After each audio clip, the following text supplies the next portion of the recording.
নমস্কার, স্বাগত জানাচ্ছি জ্ঞান বিকাশ একাডেমি ইউটিউব চ্যানেল এবং মিটন বিশ্বাস ফেসবুক পেজে। আজকে আমরা যে বিষয়টি নিয়ে কথা বলবো সেটি হলো ক্লাস 11-এর ইংলিশ সিলেবাস থেকে প্রথম চ্যাপ্টার, যে চ্যাপ্টারটির নাম রয়েছে the portrait of a lady. আমরা দেখে নিচ্ছি আজকের এই চ্যাপ্টারে বা এই গল্পে কি কি রয়েছে। The portrait of a lady চ্যাপ্টারটি লিখেছেন রাইটার খুশবন্ত সিং।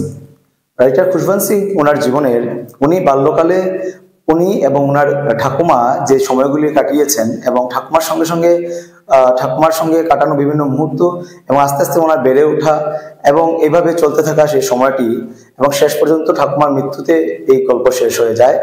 এই যে পুরো জার্নি ঠাকুমার সঙ্গে ওনার রয়েছে, সেই জার্নিকে, এই লাইফের এই জার্নিটিকে আমরা এই চ্যাপ্টারের মধ্যে দেখতে পারি। গল্পে আমরা দেখতে পাই রাইটার এবং ঠাকুমা ওরা একটি গ্রামে বসবাস করেন। এই গ্রামে ওদের ঘরে একটি ফটো থাকে ঠাকুরদার, যে ফটোটিতে দেখা যায় ঠাকুরদার অনেকটা দাড়ি রয়েছে, যেটা চেস্ট অবধি রয়েছে, মাথায় পাগড়ি রয়েছে। সেটি একটা দেয়ালের মধ্যে লাগানো একটি ফটো। তো উনি প্রায় সময় ওনার ঠাকুমাকে জিজ্ঞেস করতেন এই ঠাকুরদার সম্বন্ধে। উনি ঠাকুমা যা যা বলতেন।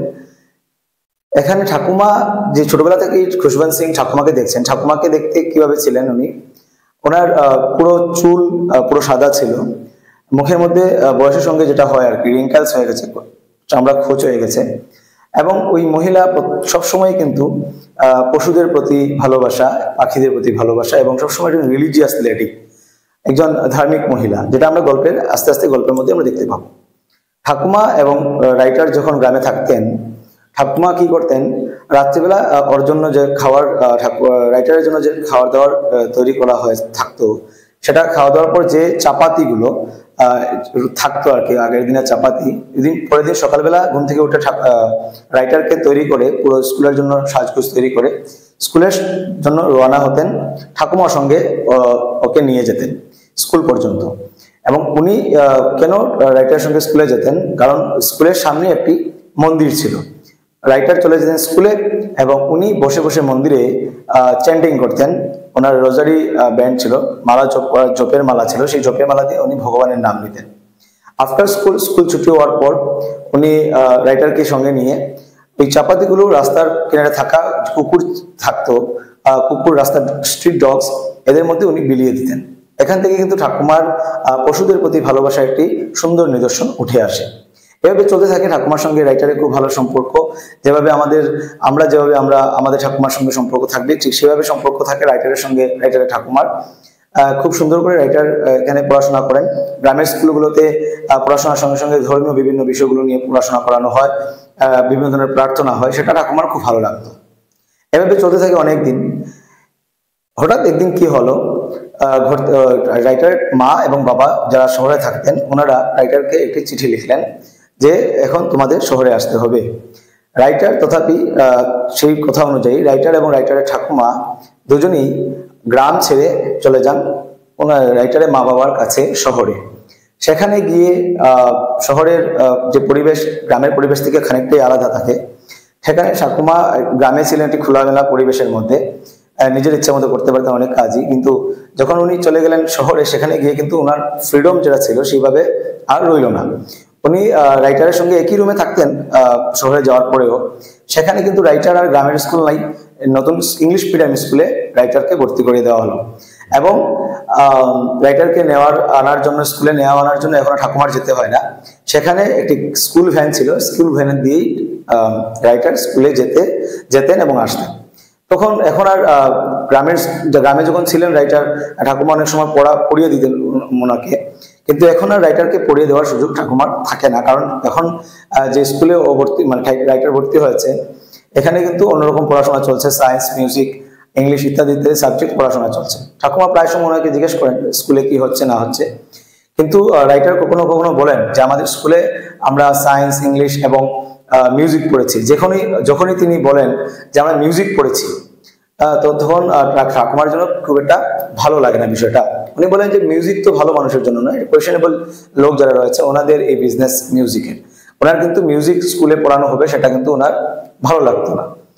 এবং স্কুলের প্রেয়ার সম্বন্ধে জিজ্ঞেস করলে রাইটার যে প্রেয়ারগুলো বলতেন সেটাও ঠাকুমার ঠিক ভালো লাগতো না। স্কুলের যে প্রেয়ারটা, নতুন ইংলিশ মিডিয়াম স্কুলের যে প্রেয়ার ছিল, সেটা ওনার ভালো লাগতো না।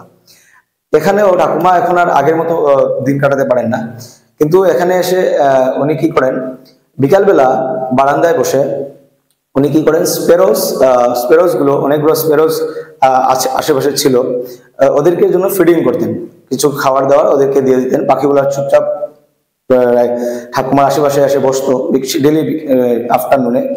এবং এমন হয়েছে পাখিদের সঙ্গে ওনার সম্পর্ক যে পাখিরা ওনার গাড়ে, মাথায়, বিভিন্ন জায়গায় আশেপাশে ওনার বসে থাকতো, সারাউন্ডিংসে বসে থাকতো। এইভাবে ঠাকুমা এখানেও কিন্তু পশুদের মানে পাখিদের প্রতি ভালোবাসার নিদর্শন আমরা এখানেও আমরা পাই। আরো কিছুদিন পর কি হলো, হঠাৎ করে আরেকদিন রাইটারের এখানেরও যে স্কুলে উনি ভর্তি হয়েছিলেন শহরে এসে, সেখানে পড়াশোনা শেষ করে উনি হায়ার এডুকেশনের জন্য ওনার শহর ছেড়ে অন্য কোথায় উনি যাবেন। সেটা ঠাকুমার শোনার পর ঠাকুমার খানিকটা খারাপ লাগলো, উনি সেটা এক্সপ্রেস করেননি। যথারীতি দিন আসে, রাইটার রওনা হন নতুন গন্তব্যস্থলের দিকে, শহর ছেড়ে অন্য জায়গায় হায়ার এডুকেশনের জন্য। এবং এখানে এসেও ঠাকুমা লাস্ট মোমেন্টে ট্রেনের সামনে ওই রাইটারকে একটি হাক করেন এবং কিছু না বলে বাই করে দেন। রাইটার চলে যান ওনার হায়ার এডুকেশনের উদ্দেশ্যে।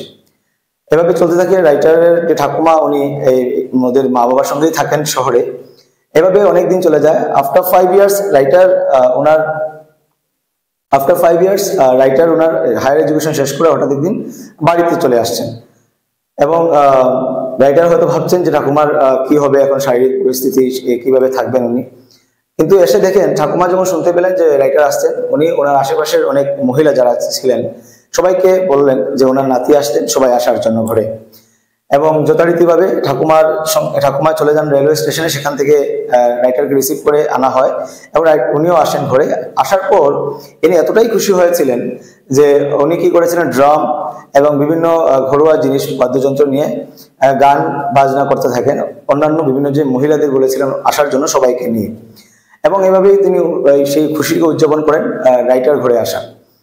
কিন্তু কি হয়, উনি ওভার এক্সাইটেড হয়ে যান যে ওনার শরীর অসুস্থ হয়ে যায়। এবং শরীর অসুস্থ হয়ে যাওয়ার পরের দিন থেকেই উনি অনেকটাই অসুস্থ হয়ে পড়েন এবং বিছানায় শুয়ে থাকেন। কিন্তু সবাইকে উনি বলেন যে ওনার সঙ্গে বেশি কথা না বলার জন্য। উনি কন্টিনিউয়াসলি ভগবানের নাম জপ করতে থাকেন রোজারি বেন নিয়ে। এভাবে করতে থাকেন। একদিন হঠাৎ ঠাকুমার ডেথ হয়ে যায়, মৃত্যু হয়ে যায় ঠাকুমার। ঠাকুমার মৃত্যুর পরই ঠাকুমার আশেপাশে অনেক যেগুলা স্পেরোসকে উনি খাবার তুলে দিতেন, এই পাখিগুলো ওনার আশেপাশে বসে থাকে ওনার ডেড বডির আশেপাশে। এবং ওই দিনই পাখিগুলোর মধ্যে কোনো ধরনের চিপিং নেই, কোনো ধরনের সাউন্ড ওরা করে না। ওরা বুঝতে পারে যে একজন মানুষ, যে মানুষটি প্রতিদিন ওদেরকে খাবার দিতে ভালোবাসতো, এই মানুষটি হয়তো আজকে আর নেই। ওরা চুপচাপ বসে থাকে পাখিগুলো। এবং যখনই ঠাকুমার ডেড বডি এখান থেকে তুলে নিয়ে রওনা হয় শ্মশানের দিকে, তখন এই পাখিগুলাকে রাইটারের মা অনেকগুলা খাবার দিয়েছিল, কিন্তু পাখিগুলো একটাও খাবারও ওরা মাটি থেকে বা সামনে থেকে তুলে নেই। ওরা চুপচাপ বসেছিল ঠাকুমার কিনারে। এবং যখনই ঠাকুমাকে তুলে এখান থেকে নিয়ে যাওয়া শ্মশানের উদ্দেশ্যে, তখন পাখিগুলো চুপচাপ নিজের জায়গা থেকে চলে যায়। এখানেই এই গল্পটি শেষ হয়ে যায়। এই গল্পটির মাধ্যমে আমরা এটাই বুঝতে পারি যে মানুষ চাইলে কি না করতে পারে। মানুষ একজন ঠাকুমার মতো মানুষ, যিনি অত্যন্ত ধার্মিক মানুষ, একজন ধার্মিক মহিলা, রিলিজিয়াস লেডি, যিনি ওনার পুরো জীবন উনি রাইটারকে ভালোবেসে এবং পাখি পশু এদেরকে ভালোবেসে কাটিয়েছেন এবং ভগবানের প্রতি নাম নিয়েছেন, যার মৃত্যুর মাধ্যমে এই গল্পটি এখানে শেষ হয়। তো ভিডিওটি ভালো লাগলে নিশ্চয়ই এই চ্যানেলের সঙ্গে থাকবে। দেখা হচ্ছে পরবর্তী কোনো ভিডিওতে। ততক্ষণের জন্য থ্যাংক ইউ।